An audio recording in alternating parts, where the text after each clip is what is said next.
Good morning. এত সকাল সকাল ঘুম থেকে উঠে আমি তো চোখে তাকাতেই পাচ্ছি না। মানুষ এত সকাল সকাল ঘুম থেকে ওঠে কী করে বুঝতে পারি না ভাই। আমি এত সকালে উঠতেই পারি না, আমার তো প্রচণ্ড পরিমাণে কষ্ট হয়। চলো দেখা যাক কী কী কাজ করতে পারি। তো সকাল সকাল উঠে স্নান করে চলে গেছিলাম ডিরেক্টলি বাগানে। কেন গেছিলাম? বাগান থেকে ফুল তুলতে। গাছে অনেক ফুল ফুটেছিল, কেন কি আমি পুজো করব। পুজো করে আমাকে একটা বিশেষ কাজে যেতে হবে, কারণ কি আজকের দিনটা আমার কাছে অনেকটা স্পেশাল। তাই জন্য আমি ফুল টুল তুলে চলে গেছিলাম পুজো করতে।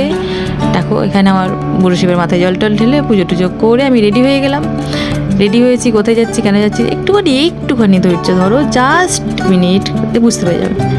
তো এখানে চলে গেছিলাম আমার মেয়েকে বরকে সব সঙ্গে করে নিয়ে, কেন কি এমন একটা জিনিস যাচ্ছি যেখানে এদেরকে লাগে। তো এই দেখো আমার সেই নতুন ভালোবাসা, নতুন বয়ফ্রেন্ড। হ্যাঁ, আমার বয়ফ্রেন্ড যারা দেখতে চেয়েছিলে, এই দেখো এটা আমার বয়ফ্রেন্ড। ঠিক আছে, আমার একটা নতুন ভালোবাসা।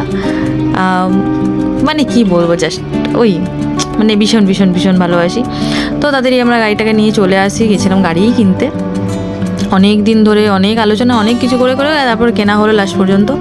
তো সেই দিন আমি আর পুজো দিতে পারিনি। তো আমি ওয়েট করছিলাম যে একটু ভালোভাবে নিজেকে ফ্রি করে নিয়ে একদম পুজোটা দেব। তো তাই জন্য সবাই যখন একটু ফ্রি হয়ে গেছিলো সবার কাছ থেকে, তো সবাই মিলে গিয়ে আমরা পুজোটা দিয়ে এখান থেকে আমি একটা বড় মালা পছন্দ করেছিলাম, যেটা আমার গাড়িতে লাগানোর জন্য।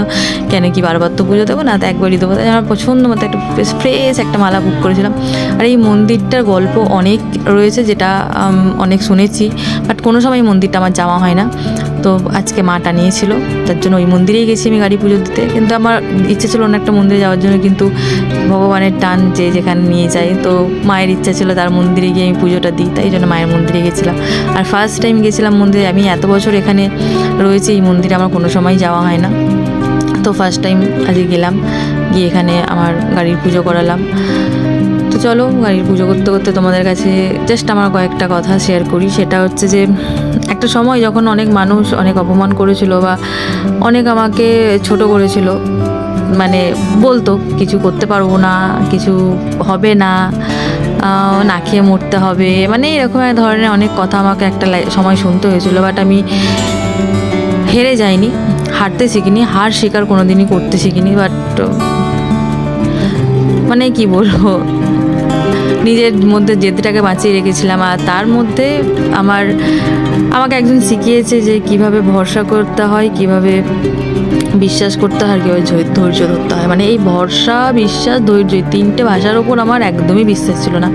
মানে প্রচণ্ড পরিমাণে আমি একটা এরকম মানুষ ছিলাম যে আমি এগুলোকে বিশ্বাস করতাম না। কিন্তু সেই মানুষের সাথে মেশার পর সে আমাকে শিখিয়েছে যে কীভাবে ধৈর্য ধরে থাকতে হয়, নিজের লক্ষ্যে ঠিক রাখতে হয়, আর কীভাবে বিশ্বাস রাখতে হয়।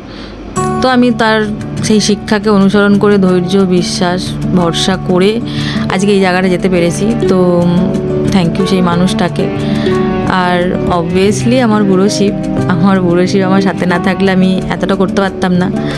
তো আমি আশা করবো সে আমাকে সবসময়ই সাপোর্ট করবে, সবসময় আমার এরকমভাবে পাশে থাকবে। আগামী দিনে আরও অনেক কিছু স্বপ্ন রয়েছে যেগুলো আমি পূরণ করতে পারবো, বা আরও সেই অপমানগুলোর জবাব দিতে পারবো।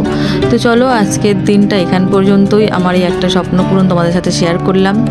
দয়া করে সবাই একটু ভালো উইশ করো, কেউ বদনজর দিও না।